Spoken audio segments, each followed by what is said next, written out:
balance transfers, what they are, how they work, and whom they're best for.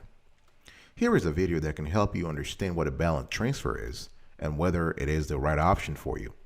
You'll also figure out how to weigh the benefits of a transfer against other costs you'll incur, such as transfer fees and a potentially high APR once the grace period ends.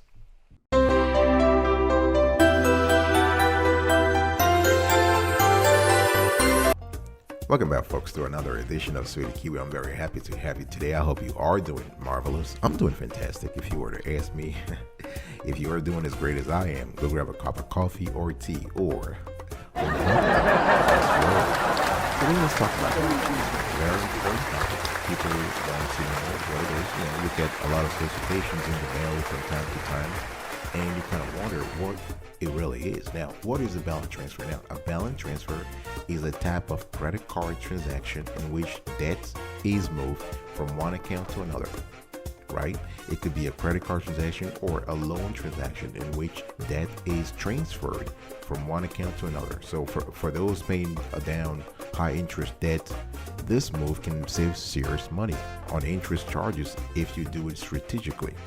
All right, so this is very important. Now, we all know that, so for instance, you can have an offer from a credit card company that says, listen, we have 0% introductory APR offer on balance transfers, right? So let's say right now you owe $5,000 on your Chase credit card, and you got an offer from Discover credit card, and they say, listen, if you transfer, we're giving you 0% APR, introductory APR, that is, for 9 months on balance transfers. So you're basically taking the loan or the debts that you have with Chase, the $5,000, and you're moving it to Discover. And so for 9 months, you're not paying any interest on that amount, right? This is pretty interesting, especially if you have a high APR. Let's say you have 10 or 20% APR at Chase. You're saving 20% of $5,000 for 9 months, right? Of course, the APR is annual, but you understand the point. The point is that you are saving money, right? So this is very interesting. Now, some balance transfers have a balance transfer fee. They have a fee, usually 3% to 5% of the total transfer. So you want to do a little calculation to make sure that the money you're saving on the APR is not being paid back to the credit card company through the balance transfer fee, right? So that's something you have to think about.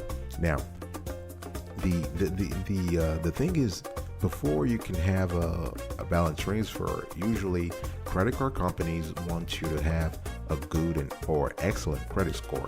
I'm talking 670 or higher on an 850-point credit scoring scale, right? For you to qualify for the balance transfer card, right? So, and again, if you have an excellent credit score, you might get a card that offers a 0% APR for 12 months or longer, allowing you to pay off debts while saving money on interest, right? So once you're approved, the card issuer will generally confirm your credit limit, which is also the maximum amount you can transfer to the card, right? You can ask the card issuer to transfer eligible debts to your new card, and it will pay off those balances either directly or by issuing a check to you. In other words, in our earlier example, when I was talking to you about Chase and Discover card can pay your $5,000, can pay off the $5,000 directly to Chase, or give you a check that you're gonna need to send to Chase. All right. So this is very important. Now, you want to go as soon as you initiate the balance transfer, though. Make sure you wait for the transfer to go through. Right. What I'm trying to say here is that you want to continue making payments on the old account until the transfer goes through, because the last thing you want is to have some kind of a gap in your payment schedule, which will ultimately affect your credit score. Okay, and once the payments go through, then you can close the old account and start making payment on the new account. All right, I'll be right back right after this.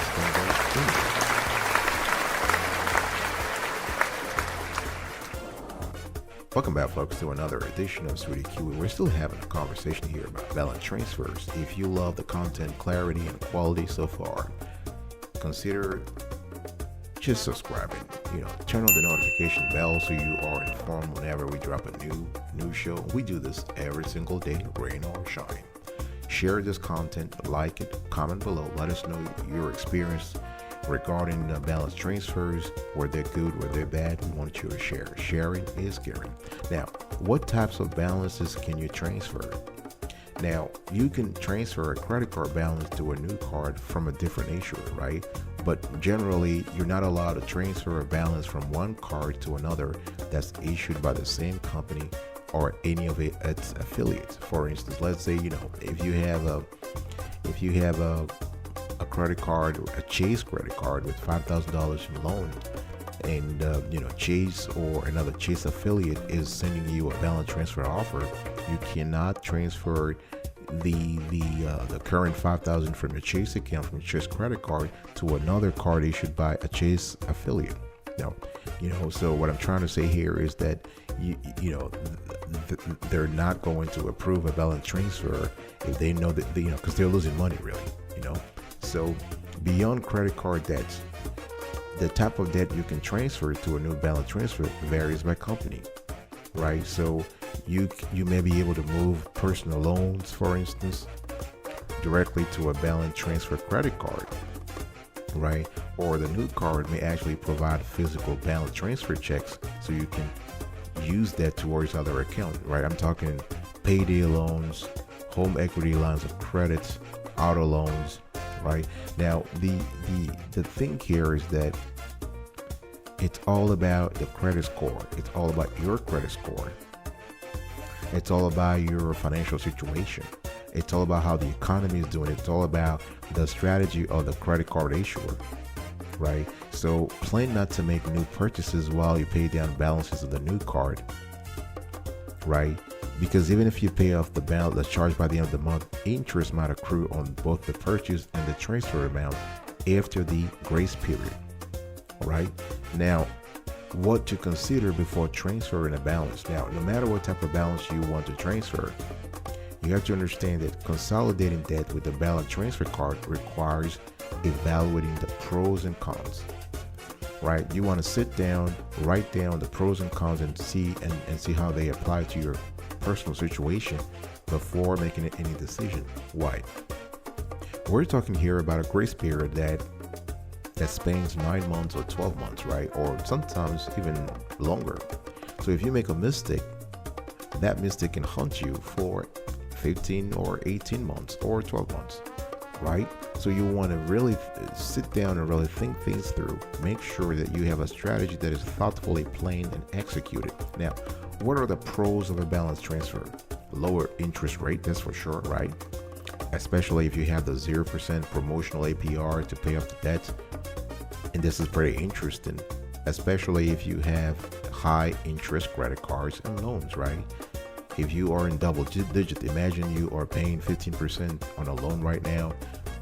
You have a car loan, a $10,000 car loan with 15% interest. If you have a balance transfer with the 0% APR for 18 months, and after that you have 8%, that's a lot of money you're saving. Another advantage of a balance transfer is the simplified bills, right? You can consolidate, in essence, various payments into one means, right? So you don't have to keep track of several bills, right? You only have to cut one check every month to one single provider, and that's very beneficial. It gives you peace of mind. You're able to control your finances a lot better. You can also get better terms with the balance transfers, right? With the balance transfer, because you can take it. You can, especially again, if you have a good credit score, you can basically get things like no late fees, right? The ability to pick your own payment due date, right? Some balance transfer cards also offer cashback rewards on purchases, right? So you want to make sure that you are able to take advantage of that. Now, of course, balance transfer also have downsides, right? So now the thing here, the first downside is that you might have a higher APR after the grace period, because the way the banks and the credit card issuers are able to hook you is by the grace period, right? They go through the grace period, they give you a 0% APR for 6 months or 9 months, but after that you get a high APR. So you want to make sure that if you were to transfer some balance, you're able to pay off that balance within the promotional period or quickly thereafter. There is also a balance transfer fee. A lot of consumers and millions of Americans, for that matter, there was a survey done not long ago by EY, the consultancy, that showed that people literally just forget about the balance transfer fee. That's a lot of money. You're talking about 3% to 5%. Now remember, that 3% to 5%, you're paying it today. So if you annualize that 3%, to make things simple, that's 36%. Right? But a lot of folks are thinking, oh, I'm just paying 3% and I have 0% APR for 12 months. Yeah, but you're paying 3% today, right? So the balance transfer fee can be can be a great cost when it comes to a balance transfer. Now, you also have credit limit restrictions, right? So, when you apply for a balance transfer card, the issuer will generally assign you a credit limit, which means that you will not be able to transfer balances that exceed that limit, which could restrict how much debt you consolidate, right? So it's one of those things you have to think about what works for you. So if you must choose, transfer the debt with the highest interest rates to save as much money as possible. This is what any financial advisor will tell you to do. All right, I'll be right back right after this. Don't go anywhere.